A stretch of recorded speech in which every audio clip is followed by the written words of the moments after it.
Hello everyone. आज का जो वीडियो होने वाला है बहुत ही ज्यादा इंपॉर्टेंट होने वाला है, क्योंकि आज का इस वीडियो में हम लोग समझेंगे गोल्ड में अचानक हाई के पास ही इतना शार्प सेलिंग क्यों आया। प्लस क्या ये जो सेलिंग था सिर्फ इसी चार्ट पे हमको देखने को मिला है इस तरह से कि अगर हम इंडियन स्टॉक मार्केट पे काम कर रहे हैं या कहीं भी किसी भी चार्ट के ऊपर काम कर रहे हैं तो क्या इस सेलिंग को हम लोग आइडेंटिफाई कर पाएंगे कि नहीं कर पाएंगे कि जो सेलिंग आया है कहाँ से आया हुआ है या इस तरह का सेलिंग कहाँ से आ सकता है इन फ्यूचर। तो स्टार्ट करते और समझते हैं कि यहाँ पे जो सेलिंग आया है आखिर इसका रीजन क्यों था एक सेलिंग का। हमेशा एक बात याद रखिए, मार्केट एक बिजनेस है और बिजनेस एक सप्लाई एंड डिमांड के ऊपर ही डिपेंड है और उसी के ऊपर चलता है। सिमिलर स्टॉक मार्केट के अंदर में भी सप्लाई एंड डिमांड के ऊपर में ही काम होता है और एग्जैक्ट ये बहुत ही बेहतरीन काम करता है। बस आपको समझना है कि कौन सा पॉइंट पे सप्लाई मिलने वाला है और कौन सा पॉइंट पे डिमांड। अगर मैं आसान भाषा में आपको समझाऊं कि सप्लाई क्या होता है और डिमांड क्या होता है, सिंपल सप्लाई का मतलब ये होता है कि सेलिंग वाला एरिया और डिमांड का मतलब बाइंग वाला एरिया। ओके, जैसे कि सप्लाई को लोग रेजिस्टेंस ही बोलते हैं और सपोर्ट को डिमांड ही बोलते हैं। क्लियर? तो ये जो जगह है ये एक सप्लाई वाला जोन होने वाला है, क्योंकि रेजिस्टेंस से मान लीजिए, और ये जो जगह है मान लीजिए एक डिमांड जोन होने वाला है, क्योंकि ये सपोर्ट है। क्लियर? तो हमेशा याद रखिए सप्लाई एंड डिमांड का मतलब सपोर्ट रेजिस्टेंस, ज्यादा कंफ्यूज होने का जरूरत नहीं है। अब हमको समझना है कि यहाँ पे जो सेलिंग आया है उसका एग्जैक्ट रीजन क्या हो सकता है। देखिए, आज से कुछ दिन पहले मैं पहले एक बिटकॉइन का चार्ट दिखाने जा रहा हूँ आपको। बिटकॉइन के ऊपर में बहुत बड़ा सेलिंग देखने को मिला है। क्लियरली यहाँ पे अगर डेली टाइम फ्रेम पे देखेंगे मतलब कि बहुत ही बड़ा फॉल हुआ है बिटकॉइन के अंदर में। अगर एग्जैक्ट अगर हम लोग देखें, जहां से मैं बोला था कि ये प्राइस गिरेगा वहां से अगर देखा जाएगा, सिंगल मतलब कि एक दिन में 2-4 दिन के बाद गिरा था अराउंड 17%। सिंगल एक दिन के अंदर में अराउंड 15 से 17% गिरा हुआ है। और वहां से कंटिन्यू अगर हम लोग देखेंगे तो नो डाउट जहां से मैंने बताया था कि बिटकॉइन गिर सकता है, वहां से 35% ये फॉल किया हुआ है। और ये जो फॉल हुआ है इसके बारे में पूरा वीडियो शूट किया था और जस्ट ये फॉल होने से 2-3 दिन पहले वीडियो डाला था यूट्यूब पे कि ये जो बिटकॉइन का चार्ट है नो डाउट ये फॉल करने वाला है और यहाँ से ही सेलिंग आएगा। एग्जैक्ट गोल्ड का चार्ट में भी देखेंगे कि जहां से सेलिंग आया था वहां पे क्या रीजन था और यहाँ पे जो सेलिंग आया था उसके बारे में हम समझेंगे। सिंपल। ओके, हमेशा याद रखिए अगर प्राइस कहीं ऑल टाइम हाई लगाया हुआ है या एक ऐसा जगह जहां पे बहुत ही हेवी सेलिंग आया हुआ है, अब एग्जांपल यहाँ पे देखेंगे ये बहुत हेवी सेलिंग आया हुआ है एंड दूसरा ये ऑल टाइम हाई भी लगाया हुआ है, यहाँ पे दोनों ही चीज मैच कर रहा है, तो वो जो लेवल है ना बहुत ही स्ट्रॉन्ग काम करता है एज अ रेजिस्टेंस और एज अ सपोर्ट। हमेशा याद रखिए अगर यहाँ पे हम लोग देखेंगे जो प्राइस फॉल किया हुआ है इस पॉइंट पे, तो इससे पहले अगर हम लोग ध्यान से देखेंगे नो डाउट इससे पहले जो सेलिंग था इस पॉइंट पे था और यही ऑल टाइम हाई था उस टाइम में जब प्राइस यहाँ पे रीच किया था और फॉल किया था। उस टाइम में यही लेवल इसके लिए ऑल टाइम हाई प्लस ये एक इंपॉर्टेंट रेजिस्टेंस से काम कर सकता है, ये एक रेजिस्टेंस बन चुका था। हमेशा याद रखिए जहां से ऑल टाइम हाई लगा के प्राइस गिरता है और अच्छा फॉल होना चाहिए। ऐसा नहीं कि ऑल टाइम हाई लगाया जैसे कि थोड़ा सा हाई लगाया और प्राइस यहाँ पे आके एक्यूमुलेशन करा, ये नहीं। आपको दिखना चाहिए कि ऑल टाइम हाई लगाने के बाद प्राइस थोड़ा सा फॉल हुआ है। कितना फॉल? एटलीस्ट 15-20% बहुत है। अगर 15-20% का फॉल दिख गया मतलब ये ठीक ठाक है। अगर यहाँ पे देखेंगे परसेंटेज वाइज कितना फॉल किया था, ये 13-14% किया था, ये भी चलेगा, कोई दिक्कत नहीं है। लेकिन ऑल टाइम हाई के पास आपको सेलिंग होना चाहिए या कोई भी ऐसा पॉइंट जहां पे आपको दिखा है कि बहुत ही बढ़िया प्राइस फॉल किया है और बहुत अच्छा सेलिंग आया हुआ है, तो उस पॉइंट को हमको मार्क करना रहता है। और जब भी प्राइस उसको फर्स्ट टाइम रीच करेगा, मीन की फर्स्ट टाइम मीन की जब प्राइस यहाँ से गया और फर्स्ट टाइम रीच किया हुआ, तो प्रोबेबिलिटी इज वेरी हाई कि वहां पे सेलिंग हमको देखने को ही मिलेगा।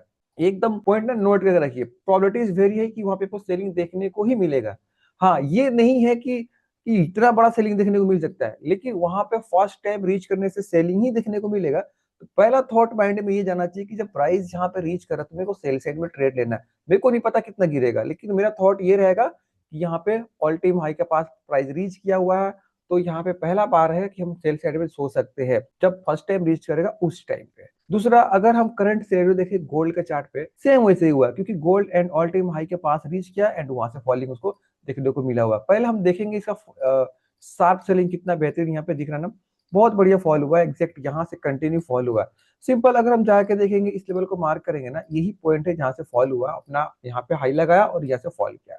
अगर हम डेली टाइम फ्रेम पे जाके देखेंगे नो डाउट इससे पहले प्राइस सेम यही से फॉल किया हुआ था एंड यहाँ से ऑल टाइम हाई लगा हुआ था। और इससे पहले जाके अगर हम लोग देखेंगे प्राइस सेम यहाँ से ऑल टाइम हाई लगा के प्राइस फॉल किया था, एग्जैक्ट जिस प्राइस यहाँ पे टच किया पहले यहाँ पे सेलिंग देखने को मिला। मैं फिर से रिपीट कर रहा हूँ कि जो गोल्ड का चार्ट है इसका मतलब ये नहीं है कि यहाँ से फिर से 20-30% गिरेगा, लेकिन कहने का मतलब ये है कि जब भी प्राइस फर्स्ट टाइम रीच करेगा उस लेवल के पास जहां ऑल टाइम हाई लगाया हुआ है एंड वहां से ऑलरेडी सेलिंग दिखाया है मार्केट। पहला व्यू मेरा ये रहेगा कि मैं यहाँ पे सेल साइड में ही ट्रेड प्लान करूंगा, क्योंकि कभी भी प्राइस एक बार में इंपॉर्टेंट लेवल का ब्रेकआउट नहीं करता है। रीजन ये है कि कोई भी एक इंपॉर्टेंट लेवल का ब्रेकआउट एक बार में कभी नहीं होता। अगर कभी भी प्राइस एक बार में ब्रेकआउट करता है, वो ब्रेकआउट फेल हो जाता है। जनरली अगर किसी लेवल को ब्रेकआउट करके प्राइस को कहीं भी ऊपर का साइड में मूव करना है, तो प्राइस को नो डाउट यहाँ पे एक्यूमुलेशन करना होगा एंड उसके बाद से ब्रेकआउट करेगा, फिर ही प्राइस ऊपर का साइड में मूव करेगा। अगर जाके हिस्ट्री देखेंगे, जैसे कि गोल्ड इतना बड़ा मूवमेंट किया अपसाइड के अंदर में, तो इसका हिस्ट्री जाके देखेंगे यहाँ पे इतना बड़ा मूवमेंट हुआ, आपको नहीं लग रहा कि ऑल टाइम हाई यहाँ पे लगा? यहाँ भी ऑल टाइम हाई लगा। ध्यान से देखिए जो चीज मैं समझा रहा हूँ, प्राइस जब ऑल टाइम हाई इसके आसपास में लगाया और यहाँ से कंटिन्यू सेलिंग देखने को हमको मिला, प्राइस फर्स्ट टाइम रीच किया, फिर से सेलिंग देखने को मिला, प्राइस फिर से एक बार ट्राई किया जाने के लिए, फिर से सेलिंग देखने को मिला। मैं वही चीज समझा रहा हूँ, जहां भी ऑल टाइम हाई लगाएगा और प्राइस वहां से सेलिंग दिखाएगा, तो प्राइस वहां से गिर सकता है। तो पहला व्यू वहां पे सेल करने का ही रहता है।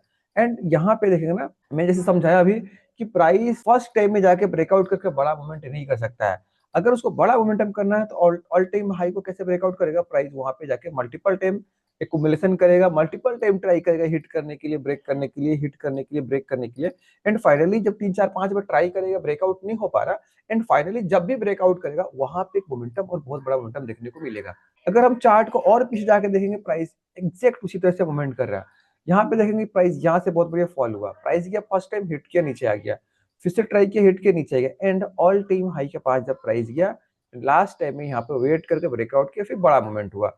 एक बार में ब्रेकआउट हो ही नहीं सकता। यहाँ पे ध्यान से देखिए, जब प्राइस नीचे से ऊपर के साइड में जा रहा था, ऑल टाइम हाई लगाया, प्राइस नीचे के साइड में आया, फर्स्ट टाइम में जाके हिट किया, प्राइस नीचे गिर गया। मैं वही चीज समझा रहा हूँ, जब भी आपको ऑल टाइम हाई का पास से प्राइस दिखा गिरा हुआ है, एंड फर्स्ट टाइम जब भी रीच करेगा, पहला व्यू रहेगा हम सेल करेंगे। अगर इस तरह से आपका व्यू है, नो डाउट हमेशा नहीं मिलेगा, लेकिन जब भी आपको मिलेगा ये ट्रेड, नो डाउट बहुत बड़ा मूवमेंट हो सकता है और वहां पे बहुत अच्छा प्रॉफिट हो सकता है। सारा कुछ आपको समझना होगा, सीखना होगा, धीरे धीरे सारा कुछ आप समझ भी जाओगे और सीख भी जाओगे, बस आपको वहाँ पे टाइम स्पेंड करना है। जो चीजें मैं यहाँ पे समझाया हूँ, आप जाके बस चार्ट के ऊपर में देखो कि जब भी प्राइस ऑल टाइम हाई बना रहा है, जहाँ पे वहां से अगर फॉल हो जा रहा है प्राइस, उसके बाद से जब फर्स्ट टाइम रीच कर रहा है, वहां पे हो क्या रहा है।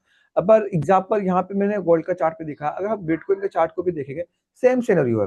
आप किसी भी चार्ट को देख सकते हैं। मैं यहाँ पे थोड़ा सा बिटकॉइन को दिखा रहा हूँ, ओके। तो यहाँ पे सिंपल डेली टाइम फ्रेम लगाए हुए हैं, पूरा हिस्ट्री देखेंगे, पहले से देखेंगे, और जब भी बड़ा मोमेंटम हुआ है, आप जाके देखना बहुत बड़ा एक्यूमुलेशन किया है प्राइस, उसका बाद से बड़ा मोमेंटम हुआ। अभी यहाँ पे देखेंगे प्राइस, आपको लग रहा है ऑल टाइम हाई प्राइस यहाँ पे लगाया, यहाँ पे लास्ट ऑल टाइम हाई लगाया, एंड वहां से बहुत से सेलिंग देखने को मिला। तो हमको क्या करना है, उस लेवल को मार करके रखना है। हिस्ट्री एकदम रिपीट होता है, याद रहे, कभी भी प्राइस एक बार ब्रेकआउट नहीं कर सकता है। मैं बार बार रिपीट कर रहा हूँ, जब भी प्राइस इस जगह पे फर्स्ट टाइम रीच किया, एग्जैक्ट यहाँ पे दिख रहा है, पहले सेलिंग आया।